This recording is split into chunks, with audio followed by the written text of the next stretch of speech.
Hello friends, welcome back to the polity series, जहां हम पढ़ रहे थे क्लास 6 से क्लास 12 तक की एनसीईआरटीज।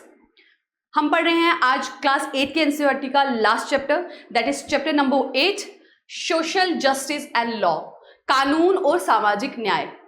इस चैप्टर में हम पढ़ेंगे कि किस तरह से कानूनों को बनाया जाता है और किस तरह से उनको इम्प्लीमेंट किया जाता है। इस पूरे चैप्टर में 2 केस स्टडीज के थ्रू ये समझाया गया है कि कानूनों की ज़रूरत किस तरह बनती है, क्या ज़रूरत है कुछ कानून की, और उसे बनाने के बाद किस तरह से इम्प्लीमेंट किया जाता है। एक केस स्टडी में एग्जांपल दी गई है मार्केट सिचुएशन की। ठीक है, आप अगर मार्केट में देखें तो क्या प्रॉब्लम है, उसके लिए क्या कानून बनाए गए, किस तरह से उनको इम्प्लीमेंट किया गया। और दूसरी केस स्टडी में हमें बताया गया कि जब कोई कानून बन जाता है तो अगर उसके इम्प्लीमेंटेशन में, उसको लागू करने में अगर कहीं कोई गलती हो जाए तो कितना बड़ा नुकसान हो सकता है। इन 2 केस स्टडी के थ्रू हम पूरे सिस्टम को समझेंगे कि कानून बनाना और बनाने के साथ साथ उसे सही तरीके से इम्प्लीमेंट करना, लागू करना कितना ज्यादा जरूरी है। ठीक है, सो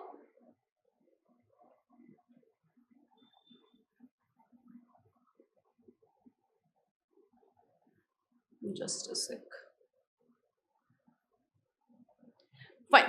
तो सबसे पहले ये एग्जांपल दी गई है कि अगर मार्केट सिचुएशन में अगर हम देखें, बाहर मार्केट में जाके अगर हम देखें तो सबसे पहली प्रॉब्लम जो लेबर के साथ हो रही है, जो वर्कर्स के साथ हो रही है, वो है वेजेस की। वेजेस मतलब उनको जो आमदनी है वो इक्वल नहीं मिल रही है। काम ज्यादा कराया जा रहा है लेकिन पैसे उतने नहीं मिल रहे जितना उनके साथ काम किया जा रहा है। जितना उनको काम कर रहे हैं उतने उनको पैसे नहीं मिल रहे। ठीक है, प्राइवेट कंपनीज जो होती हैं, जो कॉन्ट्रैक्टर्स होते हैं, वो ज्यादा प्रॉफिट अर्न करने के लिए ज्यादा देर तक उनसे काम करवाते हैं और उनको पैसे कम देते हैं। ठीक है, तो इस तरह से उनके साथ अन्याय हो रहा है। वो भी इंडिया के सिटीजन हैं, उनके भी कुछ मौलिक अधिकार हैं, उनके भी कुछ फंडामेंटल राइट्स हैं, उनको वायलेट नहीं किया जा सकता। But due to because of the reason, क्योंकि वो ज्यादा से ज्यादा प्रॉफिट अर्न करना चाहते हैं, वो उनको वेजेस कम देते हैं। ठीक है, कम के साथ साथ जो उनकी वर्किंग की कंडीशन है, जहां वो काम करते हैं, वो भी ह्यूमेन नहीं है, वो भी बहुत ज्यादा बुरी हैं, जिससे उनकी हेल्थ पे इंपैक्ट पड़ता है, उनकी बॉडी पे इंपैक्ट पड़ता है। ठीक है, तो पे तो कम है ही, साथ में वर्किंग कंडीशंस भी अच्छी नहीं है। तो इन्हीं चीजों को ध्यान में रखते हुए गवर्नमेंट ने कानून बनाए हैं। ठीक है, जिसमें सबसे इंपॉर्टेंट कानून आ जाता है minimum wages law.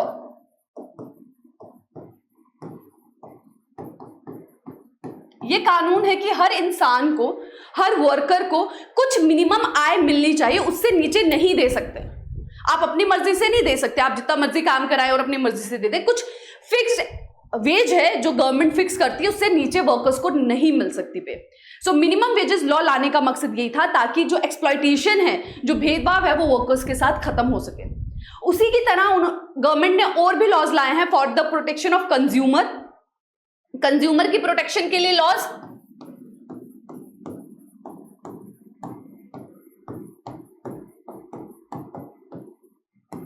Consumer protection law क्या कहता है कि जो भी प्रोडक्ट बनाया जा रहा है, मार्केट में बेचा जा रहा है, उसे सही तरीके से बनाया जाए, वो कंटामिनेटेड ना हो, वो हजार्डस ना हो, उसमें किसी भी तरह की कोई भी आपके हेल्थ को खराब करने वाली चीज ना डाली गई हो। कंज्यूमर के हेल्थ का पूरा ध्यान रखा जाए। जो ये कानून बनाए जाते हैं वो सिर्फ वर्कर्स की प्रोटेक्शन के लिए नहीं, प्रोड्यूसर्स की प्रोटेक्शन के लिए, कंज्यूमर की प्रोटेक्शन के लिए भी। ठीक है, मकसद है ताकि सबको जो है प्रोटेक्शन प्रोवाइड की जाए, सबके जो हक है उनका ध्यान रखा जा सके। ठीक है, तो मिनिमम वेजेस एक्ट क्या कहता है? मिनिमम वेजेस एक्ट क्या कहता है कि wages should not be below the specified minimum wage. जो एक पर्टिकुलर वेज फिक्स कर दी गई है, उससे नीचे कम आप किसी को भी नहीं दे सकते, चाहे कोई भी तरीके का वर्कर्स हो। ठीक है, साथ ही ये कहता है कि प्रॉपर सेफ्टी मेजर्स होने चाहिए। जो भी वर्कर वहां काम कर रहे हैं, उनका हेल्थ का ध्यान रखने के लिए, उनकी सेफ्टी के लिए प्रॉपर मेजर्स होने चाहिए वर्क प्लेस पे। ठीक है, जो मशीन जिस मशीन पे वो काम कर रहे हैं, वो मशीन प्रॉपर वर्क करती हो, पुरानी ना हो कि कभी कुछ एक्सीडेंट हो जाए, हाथ कट जाए, और इन केस अगर कुछ एक्सीडेंट हो जाता है तो प्रॉपर कंपनसेशन भी वर्कर्स को मिले। It has been written in minimum wages law. ठीक है, अगर कोई एक्सीडेंट होता है, कोई इमरजेंसी आती है, तो इमरजेंसी एग्जिट की भी व्यवस्था हो। आग लग जाती है, कोई ऐसी अनवांटेड इंसिडेंट हो जाता है, तो अलार्म सिस्टम हो, लोगों को वहां पे जो वर्कर्स है उनको आप कहे अवेयर किया जा सके, उनको वार्निंग दी जा सके। So these are the basic requirements जो हर इंडस्ट्री को, हर फैक्ट्री को फुलफिल करनी पड़ती हैं और करनी चाहिए। ठीक है, साथ ही बात करते हैं कि इस लॉ में यह भी कहा गया है कि जो भी गुड्स बनाए जा रहे हैं वो कुछ मिनिमम स्टैंडर्ड्स जो गवर्नमेंट सेट करती है उसे मीट करने चाहिए। जैसे मैंने आपको बताया कि कंज्यूमर की प्रोटेक्शन का भी जिम्मेदारी है कि उसके अंदर किसी भी तरह का कोई हजार्डस केमिकल ना हो जो हेल्थ को इंपेयर करता हो, है ना। इलेक्ट्रिकल अप्लायंस अगर कोई कंपनी बना रही है तो उसमें सेफ्टी स्टैंडर्ड मेंटेन रखने चाहिए।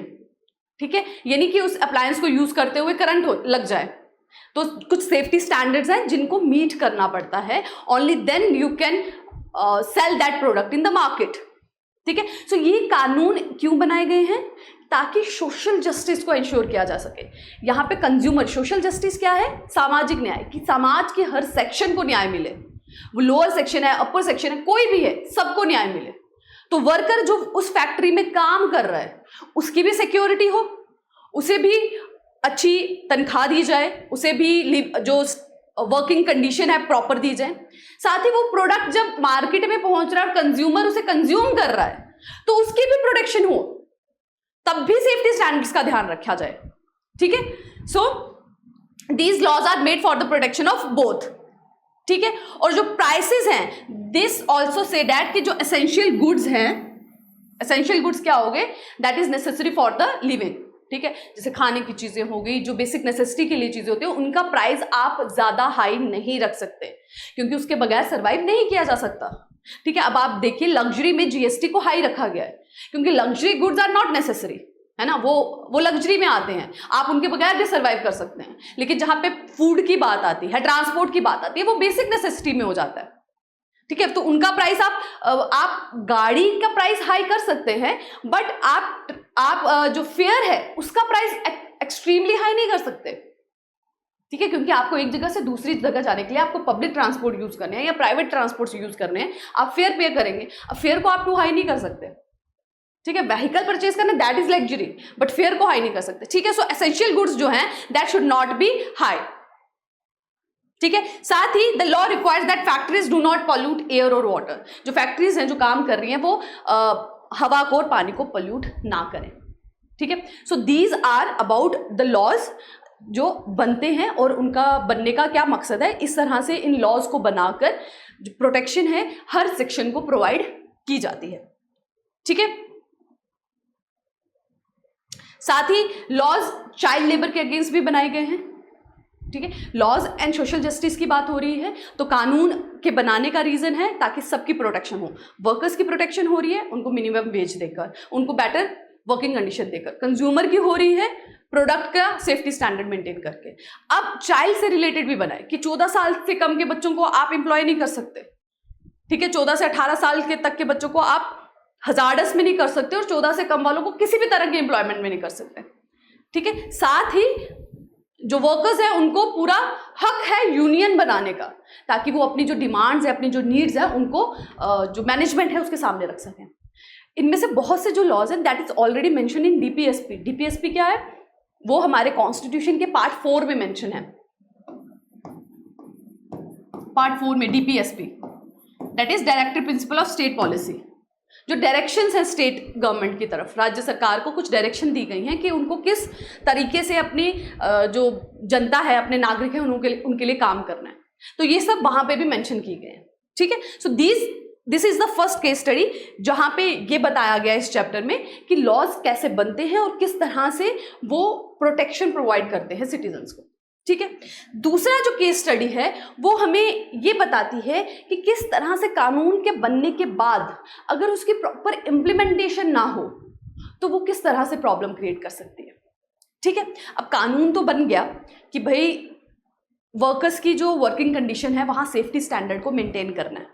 अब इसका इम्प्लीमेंटेशन होना भी तो जरूरी है। अब कौन चेक करेगा कि वो सेफ्टी स्टैंडर्ड जो है वो मेंटेन हो भी रहे हैं कि नहीं? गवर्नमेंट ऑफिसर्स जाते हैं, वहां पर ऑडिट होता है, वहां पे चेकिंग होती है, बट अगर करप्शन इतनी हो कि गवर्नमेंट ऑफिसर्स देखकर ही उसे इग्नोर कर दें, उन सेफ्टी स्टैंडर्ड को नहीं मेंटेन किया जा रहा, या बार बार कंप्लेन करने पर भी सेफ्टी स्टैंडर्ड मेंटेन नहीं हो रहे हैं, तो क्या होगा? तो इसका जो एग्जांपल है, जिसकी जो एक एक्सीडेंट जो हिस्ट्री में हमारे देश ने देखा था, that is Bhopal gas tragedy. इस पे आई थिंक एक वेब सीरीज भी है, आई होप आप लोगों ने देखी होगी, द रेलवे मैन। ठीक है, जिन्होंने नहीं देखे वो देखे उन्हें, उनसे आपको पूरा एक आइडिया लग जाएगा कि किस तरह से ये जो एक्सीडेंट था जिसे प्रिवेंट किया जा सकता था, ये सिर्फ और सिर्फ लैक ऑफ प्रॉपर लॉज की इंप्लीमेंटेशन की वजह से, नेग्लिजेंस की वजह से ये इतना बड़ा एक्सीडेंट हुआ, जहां पे लोगों ने, बहुत सारे लोगों ने अपनी जान खोई। सिर्फ लोगों ने ही नहीं, वहां पे जो लोग काम करते थे उन्होंने तो जान खोई, आसपास के जो लोग थे उन्होंने, और जो बच्चे पैदा हुए उन्हें भी बहुत सारी डिसेबिलिटीज हुई। तो इसको हम समझते हैं कि क्या था। 2 दिसंबर 1984 को एक अमेरिकन कंपनी हमारे देश में आती है, वो यूनियन कार्बाइड। ठीक है, यूनियन कार्बाइड एक कंपनी है जो हमारे देश में आके अपनी एक फैक्ट्री सेटअप करती है। कब? 1984 में, 2 दिसंबर 1984। अब ये फैक्ट्री क्या काम करती है? ये फैक्ट्री काम करती थी पेस्टिसाइड बनाने का। उस पेस्टिसाइड का जो मेन कंपोनेंट था, इंग्रेडिएंट था, that is methyl isocyanate. Methyl isocyanate ये उस पेस्टिसाइड का इंपॉर्टेंट इंग्रेडिएंट था। और मिथाइल आइसोसाइनेट जो है वो बहुत ही ज्यादा पॉइजनस गैस है, बहुत ही ज्यादा पॉइजनस गैस, कि अगर वो इनहेल हो जाए तो within minutes person can die.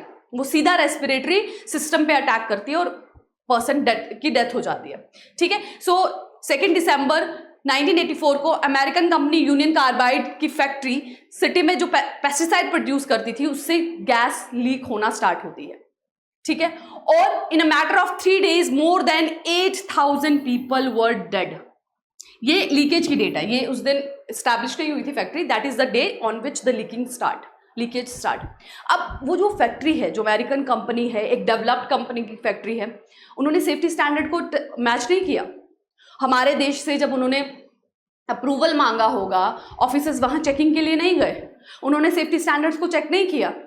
क्यों इतना बड़ा मिसहैपनिंग हो गई? ठीक है, those who survive develop critical respiratory disorders. जैसे मैंने आपको बताया, ये इतनी पॉइजनस गैस है कि कुछ लोगों, बहुत सारे लोगों की तो डेथ हो गई, जो लोग बचे उनको बहुत ज्यादा डिसेबिलिटीज हो गई।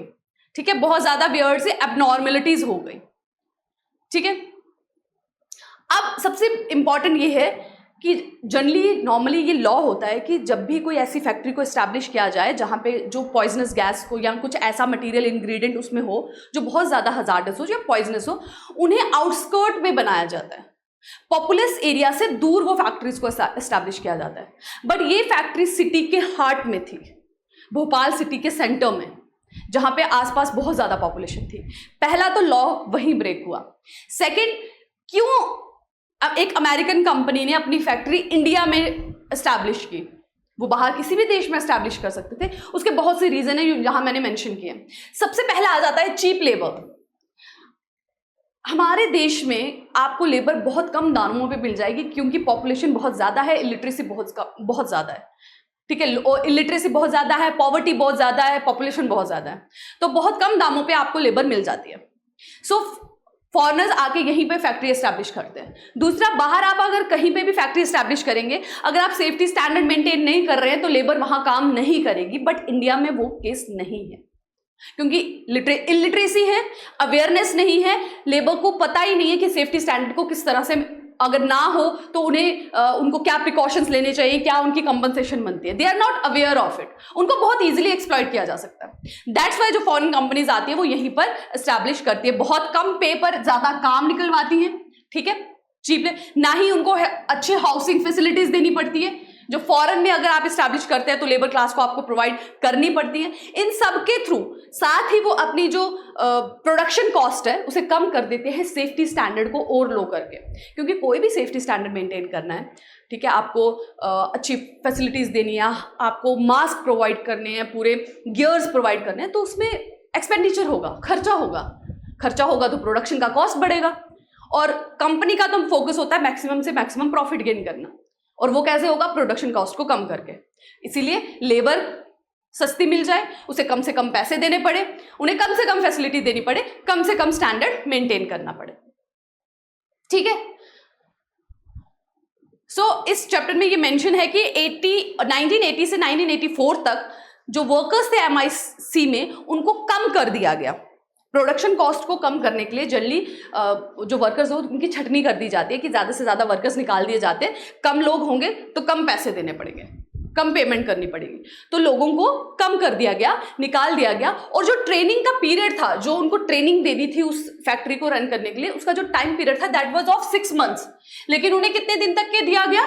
15 डेज, क्योंकि 6 महीने तक अगर वो उनको ट्रेनिंग देंगे तो तब तक काम रुका रहेगा, तो उन्होंने 15 दिन की ही ट्रेनिंग दी। यहां पे भी सिक्योरिटी लैप्स हुआ, यहां पे हुआ दूसरा लॉ ब्रेक। ठीक है। अब अगर हम सेफ्टी प्रोटोकॉल्स की बात करें, जो सिमिलर उनकी फैक्ट्री है वर्जीनिया में USA में, और भोपाल में जो फैक्ट्री बनाएगी उसमें सेफ्टी स्टैंडर्ड्स में कितना डिफरेंस था। ठीक है। वर्जीनिया में जो उनकी फैक्ट्री है वहां पे कंप्यूटराइज्ड वार्निंग सिग्नल्स थे कि अगर कहीं पे भी गैस लीक होगी तो एकदम से अलार्म बजेगा, कंप्यूटराइज सिस्टम होंगे, सबको वार्निंग हो जाएगी। ठीक है। इमरजेंसी इवैक्यूएशन के लिए प्लान्स बने हुए थे कि गैस लीक होगी तो सभी वर्कर्स को कहां से इमरजेंसी एग्जिट कराना है, किस तरह से इवैक्यूएट करना है। ठीक है। ये सब ऑलरेडी था, और प्रॉपर ट्रीटमेंट भी अवेलेबल था पॉल्यूशन को ट्रीट करने का, कि गैस लीक होगी तो किस तरह से उसे कंट्रोल किया जाएगा। इनमें से कोई भी चीज, कोई भी सेफ्टी स्टैंडर्ड भोपाल में नहीं था। ठीक है। कोई ऑटोमेटेड मॉनिटरिंग सिस्टम नहीं था। ठीक है। मैनुअल गॉजेस थे। ठीक है। मैनुअल, जो खुद जाके क्लोज करना है, ऑन करना है, कि इन केस अगर नॉर्मली वर्जीनिया में क्या था कि अगर गैस लीक होती है तो कंप्यूटराइज सिस्टम है, वहां पे वो एक्टिवेट हो जाएगा और वो खुद सभी सप्लाई को बंद कर देगा। बट यहां क्या था भोपाल में कि अगर कहीं से गैस लीक होती है तो एक पर्सन को जाना पड़ेगा क्लोज करने के लिए। एक तो ऑलरेडी इतनी पॉइजनस गैस है, then how can a person reach there without a safety, आप बोले प्रिकॉशन, मास्क, कुछ भी नहीं है उसके बिना। ठीक है। तो प्री प्लान कोई इमरजेंसी इवैक्यूएशन भी नहीं था। ठीक है। तो ये डिफरेंस क्यों है? तो डिफरेंस का मेन रीजन वही है जैसा मैंने आपको बताया, इन्वेस्टमेंट कॉस्ट को कम करने के लिए। ठीक है, कि इन्वेस्टमेंट कॉस्ट कम की जाए, ज़्यादा से ज़्यादा प्रॉफिट गेन कर लिया जाए, तो उसकी वजह से ही ये जो सेफ्टी स्टैंडर्ड्स है यहाँ पर नहीं बनाए गए थे। ठीक है। Okay, so what was the problem with the Bhopal gas treasury? सबसे पहली प्रॉब्लम ये थी कि जो यूनियन कार्बाइड प्लांट था उसकी उसमें जो मिथाइल आइसोसाइनाइड जैसा प्रोडक्ट केमिकल यूज हो रहा था, उसके हजार्डस नेचर को इग्नोर किया गया। म्यूनिसिपल ऑफिसर्स आए, जैसा मैंने आपको बताया, मोस्टली कोई भी फैक्ट्री होती है जहाँ पे कोई हजार्डस केमिकल हो वो आउटस्कर्ट पे बनाई जाती है। ठीक है। तो म्यूनिसिपल ऑफिसर्स आए, उन्होंने चेकिंग की, still they ignored that fact कि it is a hazardous, it can not be in the city, in the heart of the city. ठीक है। उस चीज़ को इग्नोर किया। साथ ही जब बहुत बार कंप्लेन की गई कि प्रॉपर फंक्शनिंग नहीं है मशीनरीज की, लीकेज के चांसेस है, स्टिल उस चीज़ को इग्नोर करके सेफ्टी स्टैंडर्ड को मेंटेन नहीं किया गया बाय द अमेरिकन कंपनी, जिसका रिजल्ट बहुत सारे पुअर लोगों को भुगतना पड़ा by the loss of their precious life. ठीक है।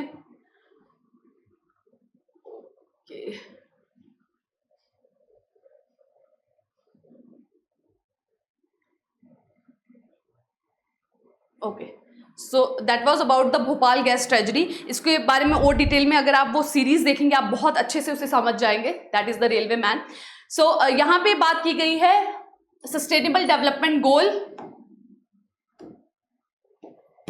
9।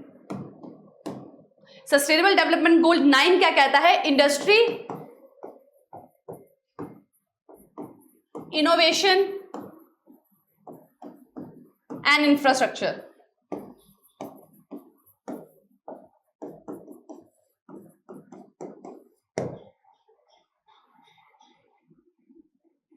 Industry, innovation and infrastructure. हमें इंडस्ट्रीज भी चाहिए, इंफ्रास्ट्रक्चर भी डेवलप करना है, बट इनोवेटिव आइडिया से, जहां से जो इन्वायरमेंट को है मिनिमम खतरा हो, इन्वायरमेंट को मिनिमम नुकसान हो, इस वे से हमें इंडस्ट्रीज को डेवलप करना है, इंफ्रास्ट्रक्चर को डेवलप करना है। ये जो भोपाल गैस ट्रेजेडी हुई है उसके बाद बहुत से इन्वायरमेंट से रिलेटेड लॉज बनाए गए हमारे देश में, क्योंकि उससे पहले इन्वायरमेंटल रिलेटेड लॉज बहुत ही वीक थे, उनका ध्यान नहीं रखा जाता था। बट जब इतना बड़ा इंसिडेंट हुआ, इतने लोगों ने जान अपनी गंवाई, उसके बाद बहुत से लॉज बनाए गए। जैसे कि सुप्रीम कोर्ट ने एक जजमेंट में ये कहा है कि right to healthy environment is also a part of article 21। Article 21 जो कहता है राइट टू लाइफ, उसी के अंदर आता है राइट टू हेल्दी इन्वायरमेंट। ये सुप्रीम कोर्ट ने अपनी एक जजमेंट में कहा था इन 1991। जिस तरह से हमने पहले पढ़ा पिछले चैप्टर में कि right to have clean water is also a part of right to life, उसी तरह right to have healthy environment is also a part of article 21 जो कि राइट टू लाइफ है। ठीक है, जिसमें पॉल्यूशन फ्री, आपको पॉल्यूशन फ्री वाटर मिले, एयर मिले, that is also your fundamental right. ठीक है, तो सरकार का ये फर्ज बनता है, इसलिए सरकार ने बहुत से कानून बनाए हैं। अब अगर कोई भी फैक्ट्री को इस्टेब्लिश करना तो पहले इन्वायरमेंटल क्लियरेंस लेनी पड़ती है। नेशनल ग्रीन ट्रिब्यूनल है। अभी आपने रिसेंटली देखा होगा कि गवर्नमेंट्स ने दिवाली पे क्रैकर्स बर्स्ट करने पर भी रेस्ट्रिक्शन लगाई थी। ऑड इवन का नंबर दिल्ली में स्टार्ट किया गया था कि एक दिन ऑड नंबर प्लेट्स की गाड़ियां चलेंगी, एक दिन इवन नंबर्स की। That is just to control pollution. ठीक है, जो फैक्ट्रीज बहुत ज़्यादा पोल्यूशन क्रिएट करती हैं या अंडरग्राउंड वाटर को कंटामिनेट करती हैं, उन्हें बंद कर दिया गया, उन्हें बाहर शिफ्ट कर दिया गया। बट प्रॉब्लम ये भी है कि अगर कंपनीज को बंद करके बाहर शिफ्ट कर दिया जाएगा तो पोल्यूशन वो बाहर क्रिएट करेंगे, वो सिटी के हार्ट में नहीं करेंगे, बाहर करेंगे। तो फोकस क्या होना चाहिए कि हम ऑल्टरनेटिव मीन्स की तरफ जाएं, उन मीन्स की तरफ जाएं जहां से पोल्यूशन प्रोड्यूस ही कम हो। हम प्रोडक्शन के ऑल्टरनेटिव तरीकों को ढूंढें जहां से पोल्यूशन को जितना हो सके मिनिमाइज करें। जैसे फर्टिलाइजर्स की बात हुई, या आइसोसाइनेट बन रहा था वहां पर फर्टिलाइजर के लिए, पेस्टिसाइड के लिए, तो हम ऑर्गेनिक फार्मिंग की तरफ जाएं, ऑर्गेनिक वे तरीके ढूंढें, क्योंकि केमिकल्स ना सिर्फ उसके लीकेज से लोगों की जान गई, अगर वो पेस्टिसाइड यूज भी किया जाता है क्रॉप्स में तो लॉन्ग टर्म में हेल्थ को डिटोरिएट ही करता है। ठीक है, तो ऑल्टरनेटिव वेज की तरफ, सस्टेनेबल वेज की तरफ जाना इज अ बेटर वे। ठीक है, तो environment is also a part of public facility, जो गवर्नमेंट को आपको प्रोवाइड करना उनकी जिम्मेदारी बनती है कि पोल्यूशन फ्री इन्वायरमेंट आपको प्रोवाइड करे। इसके लिए ही बहुत से ट्रैफिक रूल्स भी बनाए जाते हैं, पोल्यूशन गाड़ियों का चेक किया जाता है। ठीक है, फाइन पे किया जाता है अगर लोग पोल्यूशन चेक ना कराएं, अगर व्हीकल्स बहुत ज़्यादा पोल्यूट कर रहे हों। तो ये सब रूल्स एंड रेगुलेशन गवर्नमेंट बनाती है जस्ट टू एंश्योर कि सबको उनका जो बेसिक फंडामेंटल राइट है, that is right to healthy environment, वो मिले। ठीक है, so that is it about this chapter, जहां पे 2 केस स्टडीज से हमने ये समझा कि पहला कि कानून बनाए जाते हैं ताकि सबको सामाजिक न्याय मिले, जो स्टेट है उसके हर नागरिक को न्याय मिले, उसके साथ इक्वल ट्रीटमेंट हो, उनको एक तरह का ट्रीटमेंट मिले। साथ ही हमने ये जाना कि जब कानून बनने के बाद उनकी इम्प्लीमेंटेशन अच्छे से ना हो तो बहुत ज़्यादा बड़ा एक्सीडेंट फेस करना पड़ सकता है, जो कि भोपाल गैस ट्रेजेडी के रूप में हमारे देश ने फेस किया है। तो लॉज की बनाना जितना इंपॉर्टेंट है उससे भी ज़्यादा क्रिटिकल हो जाता है उनकी इम्प्लीमेंटेशन होना, उनकी इम्प्लीमेंटेशन का ध्यान रखना। सो that is it for today's lecture. इसके साथ ही हमारा क्लास 8 की जो एनसीईआरटी है वो कंप्लीट होती है। नेक्स्ट वीडियो लेक्चर से हम क्लास 9 की एनसीईआरटी स्टार्ट करेंगे। टॉपिक्स ऑलमोस्ट सेम ही रहेंगे जो अभी तक हम पढ़ चुके हैं, बट डेप्थ जो है वो बढ़ जाएगी और यहाँ से आपको बहुत कंटेंट मिलेगा जो आप मेंस आंसर राइटिंग में यूज कर सकते हैं। ये जो केस स्टडीज है ना, ये भी आप अपनी मेंस आंसर राइटिंग में यूज कर सकते हैं, आप एथिक्स में यूज कर सकते हैं, आप इन्वायरमेंट के क्वेश्चंस में यूज कर सकते हैं। तो बहुत इंटीग्रेटेड वे से आपको तैयारी करनी होती है और हर सब्जेक्ट को आपने इंटीग्रेट करके पढ़ना होता है और किसी भी कंटेंट को आप दूसरे सब्जेक्ट्स के साथ भी इंटीग्रेट करके उनको लिख सकते हैं और अपने जो आंसर्स हैं उनको और ज़्यादा स्ट्रेंथन कर सकते हैं। So that is it for today's lecture. मिलेंगे नए वीडियो लेक्चर में नए टॉपिक के साथ। Till then take care, thank you.